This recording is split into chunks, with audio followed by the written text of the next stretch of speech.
రాష్ట్ర ప్రజలందరికీ వైఎస్ఆర్ కాంగ్రెస్ పార్టీ వైపు నుంచి ప్రొద్దుటూరు నుంచి హృదయపూర్వకంగా నమస్కరిస్తూ, ప్రస్తుతం రాష్ట్రంలో రావణ కాష్ట జరుగుతూ ఉంది. ప్రజలారా, రావణ కాష్ట జరుగుతూ ఉంది.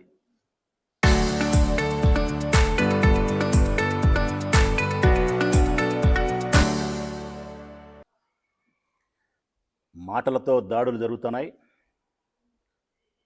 శరీరం పైన శారీరకమైనటువంటి దాడి జరుగుతూ ఉంది. కర్రలతోనూ, కత్తులతోనూ, రాళ్లతోనూ, మారణాదాయాలతో వైఎస్ఆర్ కాంగ్రెస్ పార్టీకి సంబంధించిన నాయకుల పైన దాడులు చేస్తున్నారు. అంతటితో కూడా ఆగలే. ఇళ్లల్లోకే చొరబడుతున్నారు. ఆటవిక రాజ్యం పరిపాలన వెళ్తాందా అనే చందాన ఇళ్లల్లోకే చొరబడుతున్నారు. వందల మంది తెలుగుదేశం పార్టీకి సంబంధించినటువంటి మనుషులందరూ కూడా ఇళ్లల్లోకి చొరబడి ఇంట్లో ఉండే వైఎస్ఆర్ కాంగ్రెస్ పార్టీ నాయకుల యొక్క భార్య కానీ, తల్లులు కానీ, పిల్లలు కానీ భయభ్రాంతులకు గురి చేస్తున్నారు. అసలుకి ఏం జరుగుతుందో కూడా వాళ్ళకి అర్థం కాని పరిస్థితి జరుగుతూ ఉంది. ఇంట్లో ఉండే సామాన్లన్నీ ధ్వంసం చేస్తున్నారు. ఇంట్లో ఉండే ఆడవారిని భయభ్రాంతులకు గురి చేస్తున్నారు. చివరిగా ఇంటిని దహనం చేస్తున్నారు. బాధ కలిగేది, ఆశ్చర్యం కలిగేది రాష్ట్ర ప్రజలకు, నాతో పాటు అందరికీ బాధ కలిగేది, ఆశ్చర్యం కలిగేది ఏంటంటే, ఇదంతా పోలీసుల సమక్షంలో జరుగుతుంది. పోలీసుల సాక్షిగా జరుగుతుంది. ఇది జీర్ణం చేసుకోవడానికి సాధ్యం కావడంలే. నాకైనా, నాలాంటి ప్రజాస్వామ్యవాదులకైనా. ఎక్కడైనా ఒక చోట దాడి జరుగుతుంది, ఒక మనిషి పైన హత్యా ప్రయత్నం జరుగుతుంది, ఒక ఇంట్లోకి చొరబడినారంటే ఆ వార్త పోలీసులకు సమాచారం ఫోన్ ద్వారా అందిన వెంటనే ఎంత వేగంగా రావాలో అంత వేగంగా పోలీసులు వచ్చి ఆ దాడిని ఆపే ప్రయత్నం చేసేవారు గతంలో. ఆ మనిషిని ప్రాణాపాయం నుంచి రక్షించేవాళ్ళు గతంలో. అది పోలీస్. కానీ ఇప్పుడు ఈ రాష్ట్రంలో ఉండే పోలీస్ అది కాదు. ప్రజలారా, తెలుగుదేశం పార్టీ నాయకులు, ముఖ్యమంత్రులు, మంత్రులు ఆదేశాల మేరకు తెలుగుదేశం పార్టీ గుండాల యొక్క నేపథ్యంలో అక్కడ దాడి జరుగుతూ ఉంటే పోలీసులు మిన్నుకుండిపోతున్నారు, అచేతనంగా నిలబడిపోతున్నారు. కనీసం వాళ్ళ మీద కేసులు పెట్టకపోయినారు, అది వేరే విషయం. అది మీకు అలవాటైపోయింది 2 ఏళ్ల నుంచి. మా పైన తప్పుడు కేసులు పెట్టడం, దాడి చేసిన వారిపైన కేసులు పెట్టకపోవడం మీకు అలవాటైపోయింది పోలీసులకు. అది కాదు నా బాధ. కనీసం ఆ దాడిని ఆపే ప్రయత్నం చేయడంలే, ఆ హింసను ఆపే ప్రయత్నం చేయడంలే, ఆ రక్తపాతాన్ని నిలువరిస్తామనే ప్రయత్నం పోలీసు అధికారులు చేయలేదంటే చాలా విడ్డూరంగా ఉంది. మనసుకు చాలా నొప్పిగా కూడా ఉంది. మనుషుల ప్రాణాలు మీ సమక్షంలో తీస్తూ ఉంటే, ఇళ్ళలో ఉండే ఆడవాళ్ళను భయభ్రాంతులకు గురి చేస్తూ ఉంటే మీరు ఎట్లా చూస్తూ ఊరుకుండగలుగుతున్నారు? మాకు అర్థం కావడంలే, ప్రజలకు అర్థం కావడంలే. మీ ఇళ్ళల్లో కూడా ఎస్ఐ మొదలు పెడితే డీజీపీ వరకు మీ ఇళ్ళల్లో కూడా పోలీసు అధికారులారా, మీ అమ్మలు ఉన్నారు, మీ శ్రీమతి ఉంది, మీ బిడ్డలు ఉన్నారు.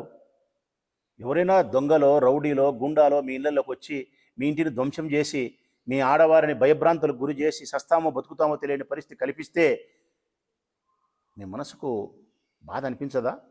భయం అనిపించదా? మరి ఎక్కడ న్యాయం ఇది? మీ ఇంట్లో ఆడవాళ్ళు అయితే, మీ కుటుంబ సభ్యులైతే ఒకలాగా, మా కుటుంబ సభ్యులైతే, మా ఇంట్లో ఆడవాళ్ళు అయితే ఒకలాగనా? ఇదేనా మీరు ఉద్యోగం చేసేటప్పుడు ప్రమాణం చేసింది? మేము చట్టానికి ప్రతినిధులమై రక్షణ కల్పిస్తాం, సమాజాన్ని శాంతియుతమైన వాతావరణంలో ఉంచగలుగుతాం, నిష్పక్షపాతంగా, నిజాయితీగా, బంధుత్వాలకు, లేకుంటే స్నేహాలకు, లేకుంటే డబ్బుకు, అధికారానికి లోబడకుండా నిజాయితీగా పనిచేస్తామని మీరు చేసిన ప్రమాణం ఏమైపోయినాయి?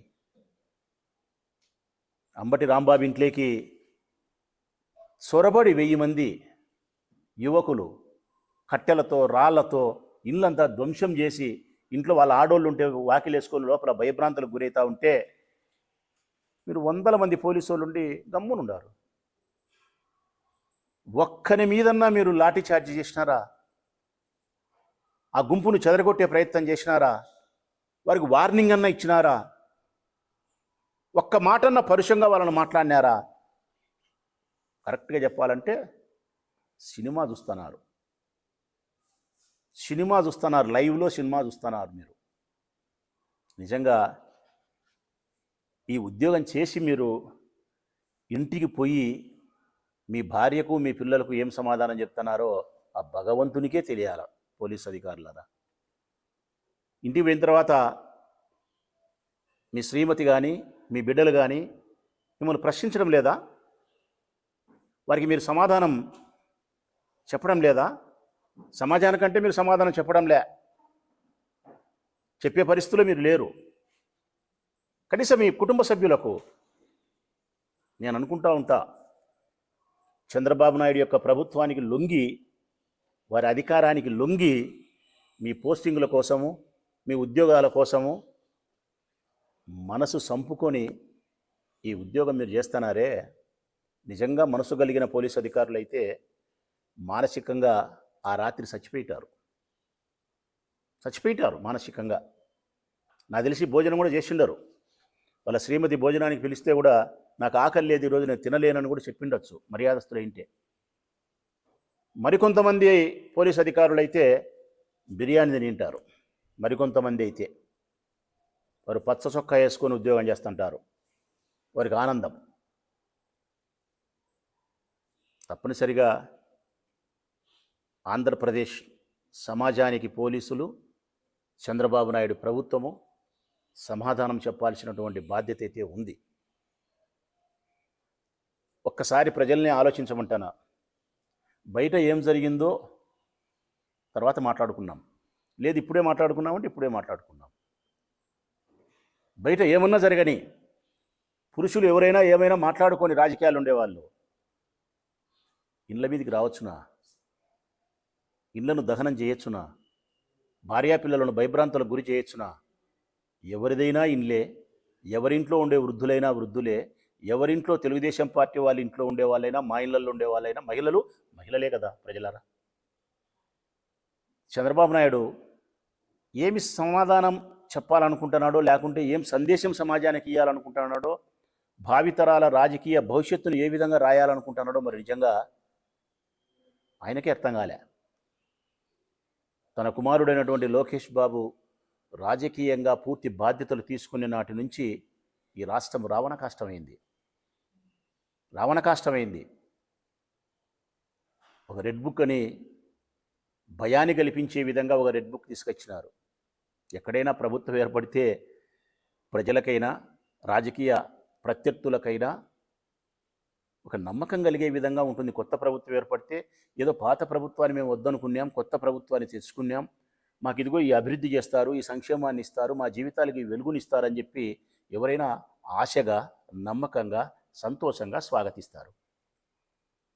కానీ మీరు తీసుకొచ్చిన రెడ్ బుక్ రాష్ట్రంలో భయాన్ని కలిగిస్తుంది. తప్పుడు కేసులతో నెలల తరబడి నాయకులను జైళ్ళకు పంపించి మీ ఇష్టానుసారంగా నియంత్రితపు పోకడలతో మీరు పరిపాలన చేస్తే ఇది ప్రజలు స్వాగతిస్తారా? చంద్రబాబు నాయుడు గారు, ప్రజలకు ఉండాల్సింది ప్రభుత్వం పైన నమ్మకం ఉండాలా, ప్రజలకు ప్రభుత్వం పైన ఉండాల్సింది సదభిప్రాయం ఉండాలా. కానీ మీ రెడ్ బుక్ మీద ఉండేది భయం ఉంది. మంచిదే, ఏదో నాయకులపైన తప్పుడు కేసులు పెట్టి జైళ్ళకే పంపిస్తున్నారు, ఇంతవరకే పరిమితములే అనుకున్నాం. కానీ హద్దు దాటిపోయింది 20 నెలలకు. ఈరోజు రెడ్ బుక్ కాస్త, రెడ్ బుక్ అంటే వైఎస్ఆర్ కాంగ్రెస్ పార్టీ నాయకులపైన, కార్యకర్తలపైన తప్పుడు కేసులు పెట్టి నెలల తరబడి జైల్లో ఉంచడం రెడ్ బుక్ చేసే పని అని అనుకుంటున్నాం సమాజం అంతా, ఆంధ్రప్రదేశ్ సమాజం. 20 నెలల తర్వాత ఇప్పుడు చూస్తుండేది ఏంటంటే, నాకు అనిపిస్తూ ఉండేది రెడ్ బుక్ కాస్త రూపాంతరం చెందింది. రూపాంతరం చెంది రెడ్ బుక్ కాస్త బ్లడ్ బుక్ అయింది. బ్లడ్ బుక్ అయింది ప్రజలారా.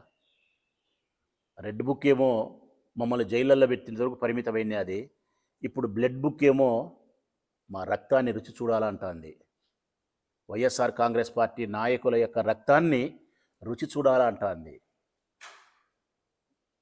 మరి ఈ రక్తపాతము, మీరు రాసే ఈ రక్త చరిత్ర ఈ ఆంధ్రప్రదేశ్ రాష్ట్రాన్ని ఎటువైపు తీసుకుపోతాదో, ఇది ఎక్కడ ఆగుతుందో కూడా తెలియని పరిస్థితి ఉంది ఈరోజు.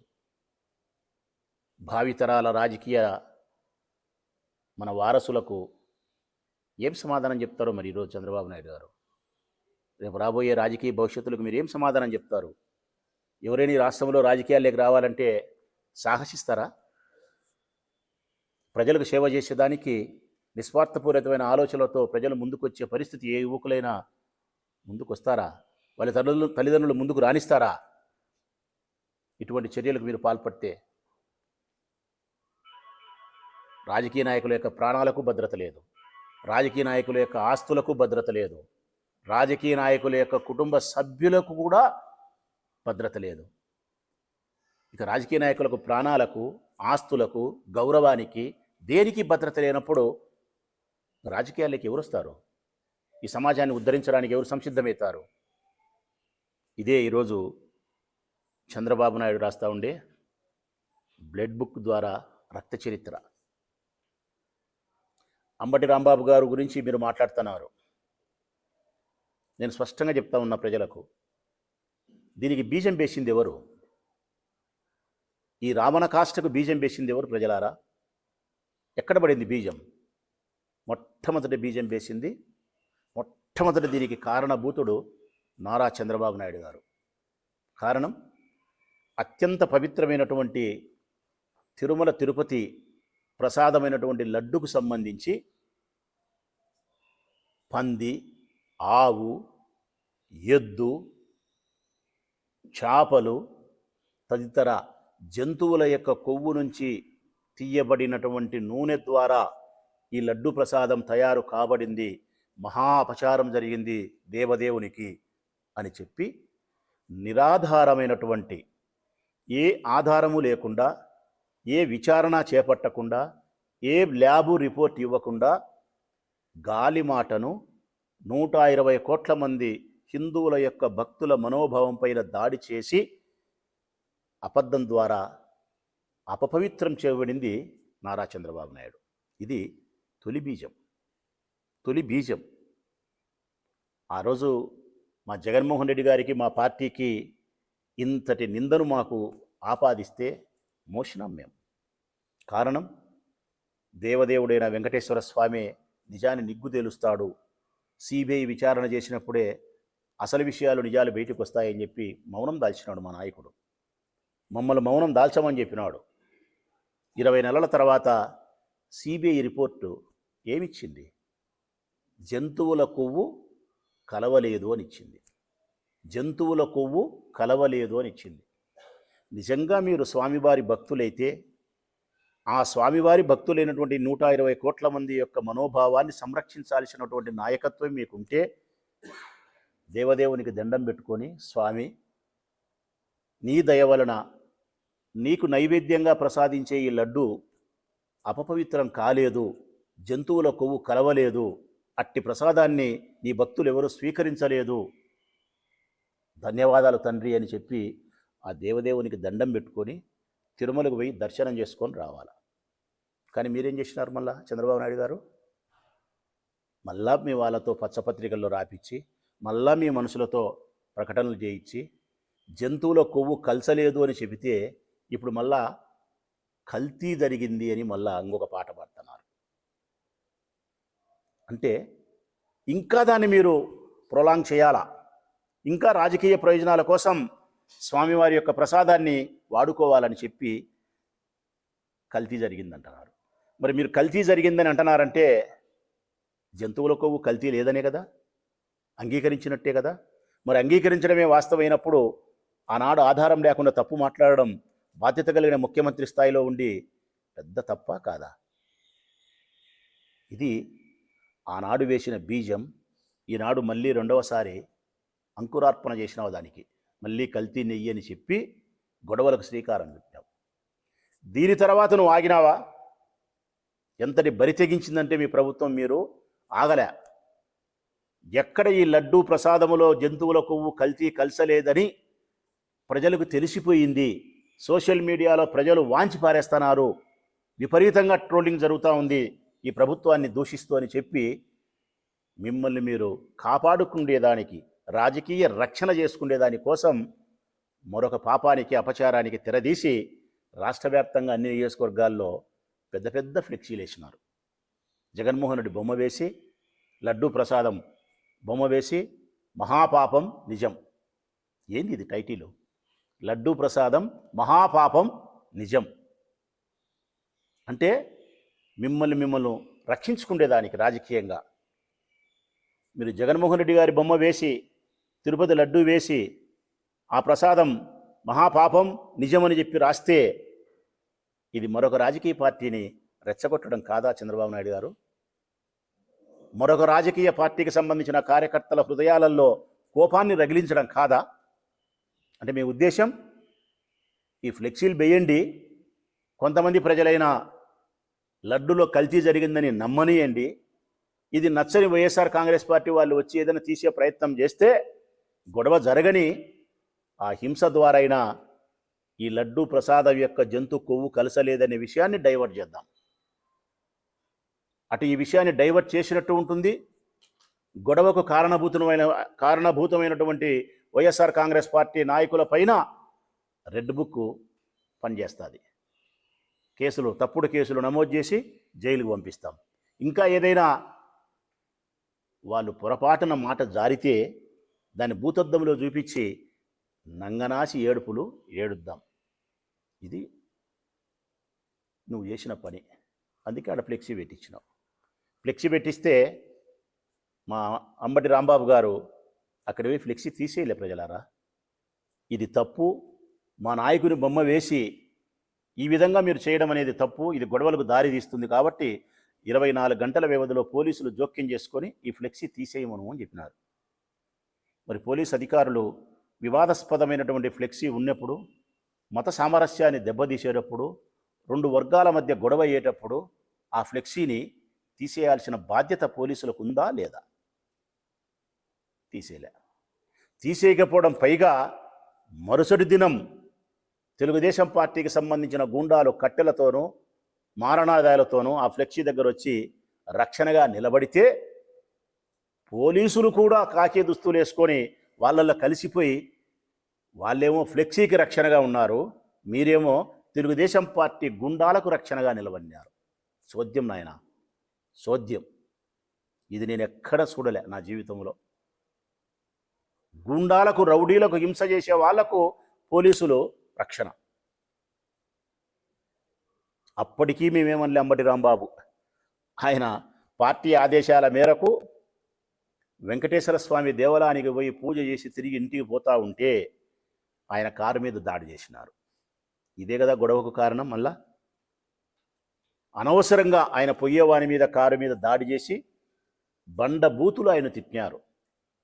ఆయన కారును ధ్వంసం చేసే పరిస్థితి చేసినారు. కారులో నుంచి ఆయన లాగి కొట్టాలనో సంపాలనో ప్రయత్నం చేసినారు. పోలీసులు ఉన్నారు అక్కడ. కనీసం పోలీసులు, ఒక మాజీ మంత్రి, ఆయన ప్రజాప్రతినిధి, ఆయనను సంరక్షించి బాధ్యతగా ఇంటికి పంపించాలా, అక్కడ అల్లరి మూకులను చెదరగొట్టాలనే ప్రయత్నం కూడా చేయకుండా సోద్యాన్ని చూస్తున్నారు.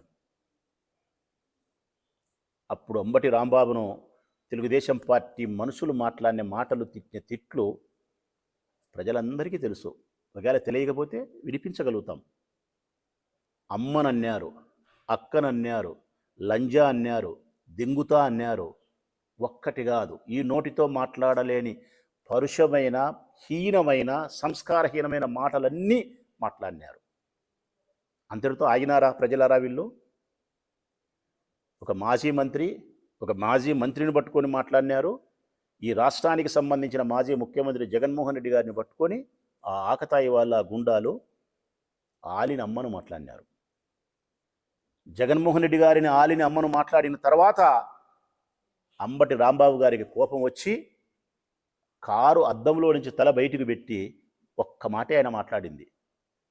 ఒక్క మాటే. చంద్రబాబు నాయుడును ఉద్దేశించి మా జగన్ను మాట్లాడిన తర్వాత, నా మీద దాడి చేయనీకి వస్తున్నారు, మా జగన్ను మాట్లాడుతున్నారు కదరా మీరు, ఆ లంజా కొడుకుని రమ్మను, వాళ్ళ అమ్మ మొగుని రమ్మని అన్నాడు. ఇది వాస్తవం. మరి ప్రజలు నేను అడుగుతా ఉన్నా, అంబటి రాంబాబు వాళ్ళ అమ్మను అక్కను తిట్టడం న్యాయమా? ఆయన కొట్టడానికి పోవడం న్యాయమా? మా జగన్మోహన్ రెడ్డిని అమ్మను ఆలిని తిట్టడం న్యాయమా? ఈ తిట్టిన తర్వాత మనిషిగా ఉండేవాడు ఎవడైనా తనను, తన కుటుంబ సభ్యులను, భార్యను, తల్లిని మాట్లాడిన తర్వాత, తన నాయకుడి భార్యను, అమ్మను, తల్లిని మాట్లాడిన తర్వాత అన్బ్యాలెన్స్డ్ అయి కోపముతో వాళ్ళ అమ్మ మొగుడు రమ్మను తేల్చుకుంటా అని చెప్పి ఒక మాట అంటే మహాపచారం వంటిది.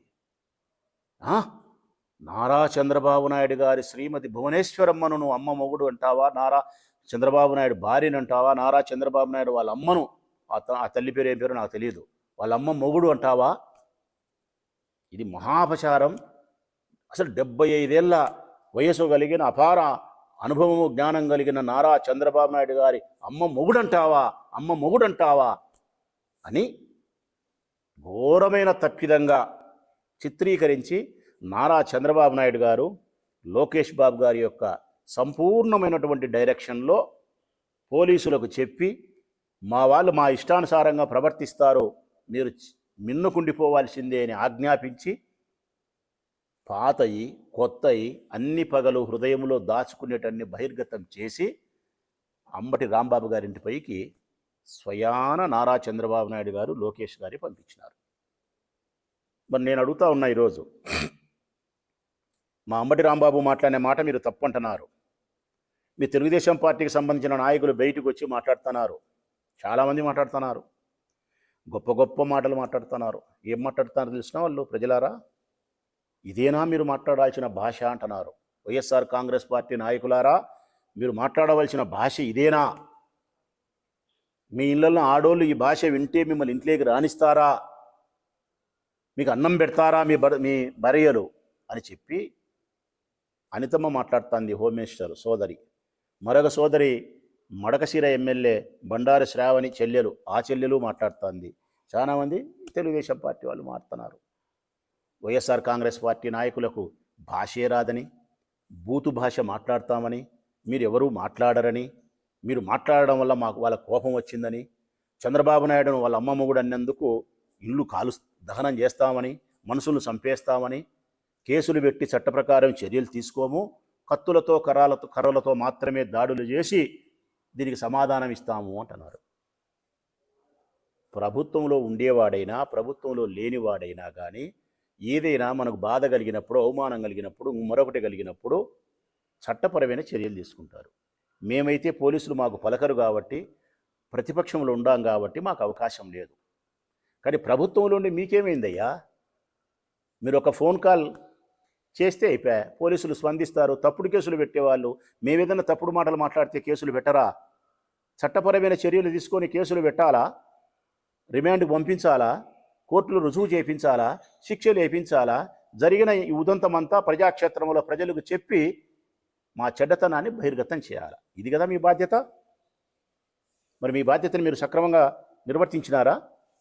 నిర్వర్తించలే. చట్ట ప్రకారము చర్యలు తీసుకోవాల్సిన మీరు కత్తులతోనూ కర్రలతోనూ చర్యలకు సిద్ధపడినారు. మళ్ళా ప్రెస్ ముందుకు వచ్చి మా భాష బాగలేనట్టు, మీరు సక్రమైన వాళ్ళు, అసలు మీ నోట్లో నుంచి ఒక్క మాట కూడా చెడ్డ మాట రానట్టు, మీరు ఎప్పుడు మమ్మల్ని ఏమీ అన్నట్టు, మా తల్లిగారిని తల్లిగారిలాగా, మా జగన్మోహన్ రెడ్డి గారి తల్లిగారిని తల్లిగారిలాగా, వారి శ్రీమతిని సోదరిలాగా, మా కుటుంబ సభ్యుల ఆడవాళ్ళను మీరు గౌరవించినట్టు మాట్లాడుతున్నారు. దీన్ని కంటిన్యూ ఈ ప్రకటన చేసే ముందు ఒక్కసారి ఇక్కడ ఆపి తెలుగుదేశం పార్టీకి సంబంధించినటువంటి ముఖ్యమంత్రి నారా చంద్రబాబు నాయుడు దగ్గర మొదలుకుంటే, వారికి సంబంధించినటువంటి మంత్రులు, ఎమ్మెల్యేలు, మా వైఎస్ఆర్ కాంగ్రెస్ పార్టీకి సంబంధించినటువంటి జగన్మోహన్ రెడ్డి గారి దగ్గర మొదలుపెట్టుకొని నాలాంటి మాజీ ఎమ్మెల్యేల వరకు ఎంత పరుషమైన పదజాలాన్ని ఉపయోగించినారు, ఎంత భాషా సంస్కారహీనంగా వాళ్ళు ప్రవర్తించినారు, ఎంత బూతులు మాట్లాడినారు. పాదయాత్ర చేసినాడు కదా ఇవ్వగలమని అప్పుడు మాట్లాడినాడు. ఏం మాట్లాడినాడు? జగన్మోహన్ రెడ్డి గారు లండన్ పోయినారు. అప్పుడు ఆయన మాట్లాడుతున్నాడు, వాళ్ళ నాయన్ని అరెస్ట్ చేసినప్పుడు అనుకుంటా. ఈ నోటితో చెప్పాలంటే ఇబ్బందికరంగా ఉంది, చెప్పకూడదు, మీరు వినకూడదు. కానీ అది మీకు అర్థం కావాలి కాబట్టి ఒకసారి నా మనసును దుప్పటి గప్పి మాట్లాడుతున్నా. నా మనసుకు వాడు జగన్ గాడు లండన్కి పోయి ముండలను దెంగనీకి వినాడా? వాడు జగన్ గాడు లండన్కి పోయి ముండలను దెంగనీకి వినాడా? ఇది ఇట్టే రావాలా ప్రజలారా? వినాలా? మా ప్రభుత్వంలో, ఎవరి ప్రభుత్వంలో? మా ప్రభుత్వంలో మీరు మాట్లాడితే కేసు కూడా లేదు, మీ మీద కేసు కూడా లేదు. ఇంకొక మాట ఏమంటాడు ఆయన? చంద్రబాబు నాయుడు గారు ఏమంటారు? నీ పుట్టుకే తప్పుడు పుట్టుక జగన్, నీ పుట్టుకే తప్పుడు పుట్టుక జగన్. ఇది ఏమని అర్థం ప్రజలారా? మా జగన్ పుట్టుకే తప్పుడు పుట్టుక అంటే దీని అర్థం ఎంత దూరం పోతుంది? దీని మీద చంద్రబాబు నాయుడు గారి మీద కత్తులు కర్రలతో దాడులు చేయాలనా? కనీసం చట్ట ప్రకారమైన చర్యలు తీసుకోవాలనా? తీసుకోలే జగను. మరొక మాట ఏమన్నాడు ఆయన? మీ అమ్మ మొగుడిచ్చినాడా, మీ అమ్మమ్మ మొగుడిచ్చినాడా, మీ నాయనమ్మ మొగుడిచ్చినాడా? చంద్రబాబు నాయుడు అమ్మ మొగుడు రమ్మను తేల్చుకుంటా అని అమ్మటి రాంబాబు అనేందుకు అమ్మటి రాంబాబును సంపనీకి ప్రయత్నం చేసినారే. ఇక్కడ 3 సార్లు ముగ్గురిని అన్నాడు. మీ అమ్మ మొగుడని జగన్ను, జగన్ అమ్మమ్మ మొగుడని రెండోది, జగన్ వాళ్ళ నాయనమ్మ మొగుడా అని మూడోది. ఏమనాలయ్యా మరి? ఏమనాలా? ఇవన్నీ మీరు మాట్లాడింది ఎప్పుడు తెలుసునా? ఈ ప్రభుత్వంలో కాదు, మా ప్రభుత్వంలో మాట్లాడినారు. కానీ మీ పైన చర్యలు లేవు. మీరు ఇట్లా తయారయ్యేదానికి కారణం, మేమిట్లా బాధించబడడానికి కారణం, మా తల్లులను మా భార్యలను ఇళ్ళల్లోకి చొరబడి లంజా లపకా అని మాట్లాడుతుంటే హీనమైనటువంటి స్థితిలో మేము భరించి బతకడానికి కారణం మిమ్మల్ని అట్లా తయారు చేసింది మా జగన్. మేము అనాల్సింది మిమ్మల్ని కాదు, మేము అనాల్సింది పోలీసులు కాదు, మా జగన్ అనుకోవాలా మేము. ఈరోజు మేము బాధపడేదానికి కారణం ఆనాడు మీ పైన చర్యలు తీసుకోకుండా ఉండడం, ఆనాడు మీ పైన మేమెవరము దాడులు చెయ్యకుండా మమ్మల్ని ఆపినాడు చూడి. ప్రజాస్వామ్యాన్ని పరిరక్షించాలని, ప్రజలకు తప్పుడు సంకేతాన్ని ఇవ్వకూడదని చెప్పి ఒక సంస్కరణ దిశగా రాజకీయాలు నడపాలని చెప్పి మమ్మల్ని ఆపినాడు చూడి. మా జగన్ అనాల, మా మెట్టుతో మేము కొట్టుకోవాలా, మా జగన్ బొమ్మ చూసుకొని మా మెట్టుతో మేము కొట్టుకోవాలా, అయ్యా నువ్వు చేసిన పనే అని. మా జగనేగా నా బుద్ధు వేరుగా ఉండింటే ఈ బుద్ధు మీకు ఈ పరిస్థితి లేదు. మీరు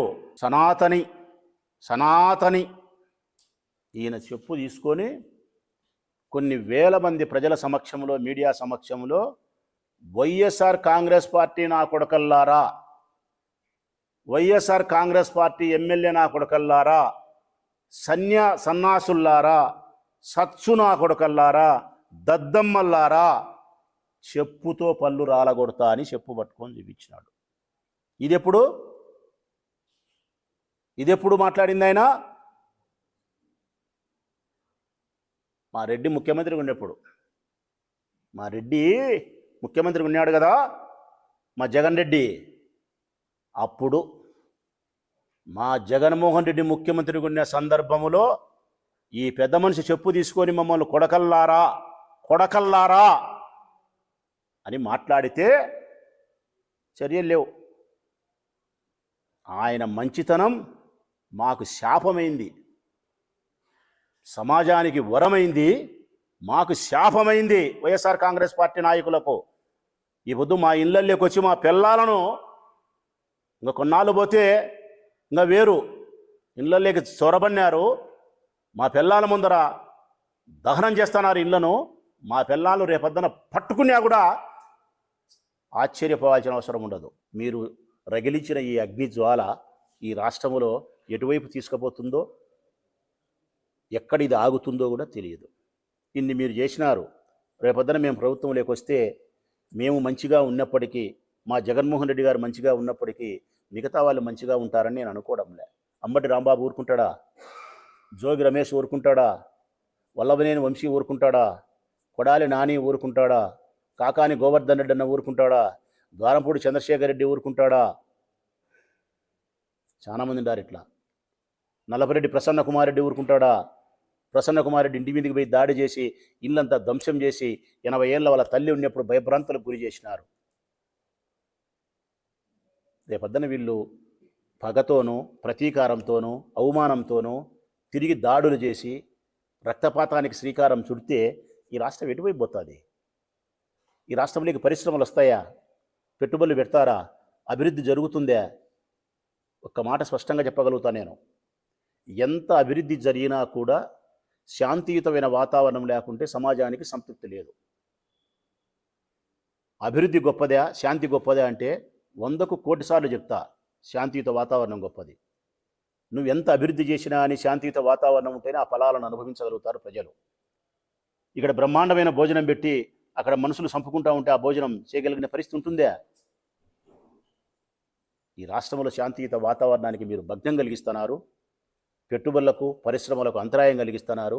అభివృద్ధికి అంతరాయం కలిగిస్తున్నారు. రాజకీయాల పట్ల అసఖ్యభావం ప్రజలు కలిగే పరిస్థితి తీసుకొస్తున్నారు. రాబోయే భవిష్యత్ తరాలకు సమాధానం మనందరం చెప్పాల్సిన పరిస్థితి ఉంటుంది. మనందరం చెప్పాల్సి ఉంటుంది. ముఖ్యంగా పోలీస్ వ్యవస్థ మీదైతే మాత్రం నాకు చాలా అన్యాయం అనిపిస్తుంది. పోలీసు అధికారులారా, వాళ్ళు కానీ మేము కానీ ఎక్కడైనా ఎప్పుడైనా తప్పుగా మాట్లాడినా, తప్పుగా ప్రవర్తించినా ప్రజలు మమ్మల్ని మామూలేలే రాజకీయ నాయకులు వెధవలు అని కాడికి వచ్చినారు. కానీ మిమ్మల్ని అట్లా అనుకోలే. పోలీసులను మంచిగా అనుకున్నారు. కానీ మీరు చాలా అసహ్యకరమైన వాతావరణంలో మీరు జీవిస్తున్నారు.